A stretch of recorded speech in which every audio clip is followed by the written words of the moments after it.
اعوذ باللہ من الشیطان الرجیم بسم اللہ الرحمن الرحیم الحمد للہ رب العالمین والصلاة والسلام علی اشرف الانبیاء والمرسلین ابی القاسم محمد المصطفیٰ وعلی آلہ الطیبین الطاہرین المعصومین۔ میت کے دفن کے بعد میت کے گھر کھانا کھانا اسلام اس حوالے سے کیا فرماتا ہے؟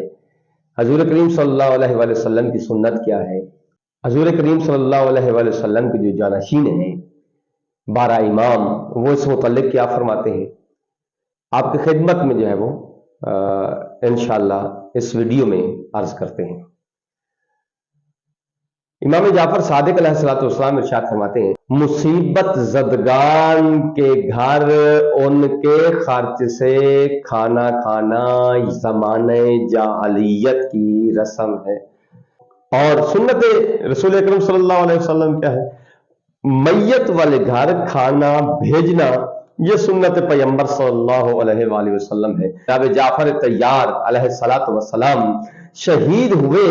تو حضور اکرم صلی اللہ علیہ وآلہ وسلم نے فرمایا کہ جعفر کے گھر کھانا بھیجو تاکہ ان کے گھر کے افراد جعفر کے کھونے کے غم کے علاوہ کسی اور غم میں مبتلا نہ ہوں۔ یعنی یہ بھی ایک بڑا غم ہے، ایک تو اس گھر میں میت پڑی ہوتی ہے اور دوسرا ان کے لیے یہ بہت بڑا غم ہے کہ وہ میت کو سنبھالیں، اس کے لیے انتظام کریں، اس پہ گریہ جاری کریں، اس عزیز کی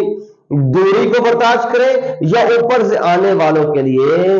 کھانے کا بندوبست کریں۔ یہ بہت بڑی مصیبت ہے معاشرے میں ہمارے۔ یعنی پیغمبر اکرم صلی اللہ علیہ وسلم کی جو سنت ہے وہ سنت کے مطابق یہی ہے کہ وارثین ہیں اس گھر والے وہ دوسروں کو کھانا کھانے کے لیے بلائیں بھی صحیح تو تب بھی مکروہ ہے کہ وہاں پہ نہ جایا جائے، وہاں پہ جانا مناسب نہیں ہے، چونکہ میت کے گھر اس کے گھر والوں کے پاس کھانا کھانا اسلام سے قبل جاہلیت کی رسم ہے۔ جب حضرت جعفر طیار علیہ السلام جنگ موتا میں شہید ہو گئے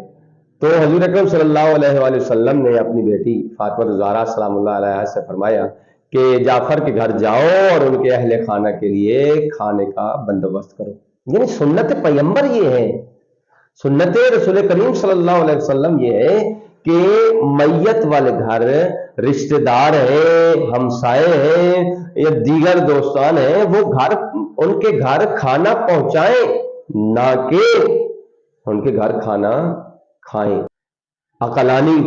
عقل کے مطابق اور قرآنی جو روش ہے اس کا تقاضا یہی ہے کہ میت کے لواحقین کے ساتھ ہمدردی کی جائے، ان کے ساتھ تعزیت کی جائے، ان کے ساتھ بیٹھا جائے اور ان کو دلاسا دیا جائے اور انہیں کسی دیگر مصیبت میں مبتلا نہ کیا جائے۔ اور یہاں تو مشکل یہاں سے تھوڑی آگے بڑھ جاتی ہے، شادی پہ اتنا خرچہ نہیں ہو رہا آج کل معاشرے میں جتنا ایک ختم پہ ہو رہا ہے، ایک تیسرے کے ختم پہ، ساتویں کے ختم پہ، یا جمعرات کے ختم پہ، یا 40ویں کے ختم پہ جتنا خرچہ ہو رہا ہے اتنا میں تو ایک دو غربا کی جو ہے وہ شادی ہو جائے، دو غریب دو یتیم بچیوں کی جو ہے وہ شادی ہو جائے۔ یقین جانیے معاشرے کو اگر درست سمت پہ لے جانا ہے، سنت رسول کریم صلی اللہ علیہ وآلہ وسلم فقط یہ نہیں ہے کہ انسان کھڑا رہے اور ہر وقت مصلی پہ کھڑا رہے اور نوافل پہ نوافل پڑھتا جا رہے ہیں، یہ بھی سنت ہے، لیکن وہ سنت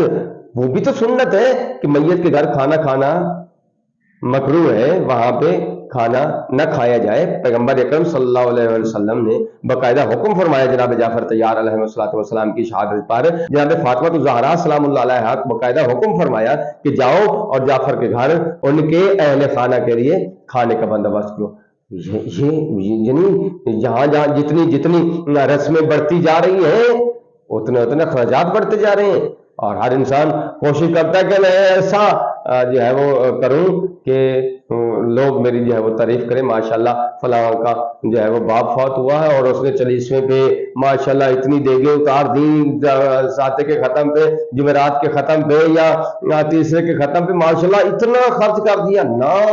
بھائیو، یقین جانیے ایسا نہیں ہے، بلکہ ہمیں چاہیے کہ مرنے والا ہے اس کے لیے ایسے صدقات و جاریات کریں، صدقات و جاریات ان کے اصال ثواب کے لیے کچھ نہ کچھ ایسا کریں تاکہ مسلسل ان کو جو ہے وہ ثواب پہنچتا رہے، نہ کہ ایسا کہ چند دوستوں کو بلا لیا جائے، محلے والوں کو بلا لیا جائے، رشتہ داروں کو بلا لیا جائے، اور باقی سب کو بلا لیا جائے، جہاں جہاں تک جو لوگ ماشاءاللہ اچھے خاصے ہیں ان سب کو بلا لیا جائے، لیکن کیا کبھی ہم نے سوچا کہ اس دسترخوان پہ جو ختم والا دسترخوان ہوتا ہے، یا جمعرات کے ختم والا دسترخوان ہوتا ہے، یا ساتے کے ختم والا دسترخوان ہوتا ہے، یا 40ویں کے ختم والا دسترخوان ہوتا ہے، اس پہ کوئی غریب بھی آ کے بیٹھے، کوئی یتیم کو بھی بلائے، اسپیشل یتیم کو جس کے کپڑے ٹھیک نہیں ہیں، غریب کو جس کے کپڑے آلودہ ہیں، ان کو بلا کے بٹھائے اپنے پاس کھانا کھلانے کے لیے؟ نہیں، اگر ایسا نہیں ہے تو پھر ہم وہ ختم اس مرنے والے کے لیے نہیں دلوا رہے، بلکہ اپنی انا کی تسکین کے لیے دلوا رہے ہیں۔ ہمیں معاشرے میں ان چیزوں کو ختم کرنے کی کوشش کرنی چاہیے۔